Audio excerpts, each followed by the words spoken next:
Eto po yung bumagsak nung nakarang araw mga kanayon. Ang laki nga po. Dahil sa bigat, bumigay nang wala pa sa tamang panahon. Pero sabi nga po ni tatay, hayaan ko lang diyang nakabitin dahil may hinog na din yan. Nga po. May mga nag-comment nga din na sabi gawin ko daw chips. Pero hindi ko naman po kasi hilig yung mga ganun. Mas gusto ko yung ganito nilalaga lang. Kukunin ko na po itong mga nasa ibabaw na hinog na para hindi huubusin ng mga daga at saka ibon dito sa paligid. Mapakinabangan. Yung mga hilaw, iiwan ko lang po dyan. Babalikan ko na lang ulit kapag nahinog na sa mga susunod na araw.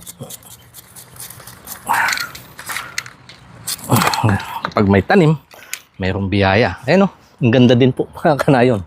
Eto po, meron akong nakuhang 2, 4, 6 na piling. 7 pa ho yung nandun. Ganda din ng kanyang pagkakahinog.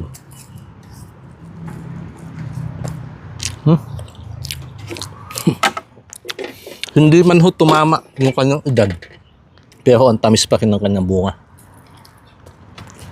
Iba ho talaga, basta hinog sa puno. Lalagayin ko na ho ng ganito mga kanayon. Saka ko itatabi. Pampapare sa kape o kaya pang merienda sa mga darating na araw. Ito naman pong iba, ibabahagi ko naman sa ating mga kaibigan.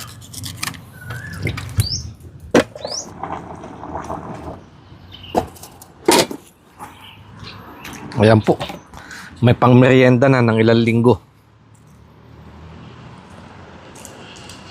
Ang sarap.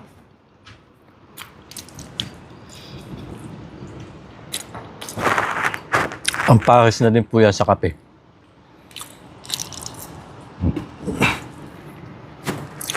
Oh.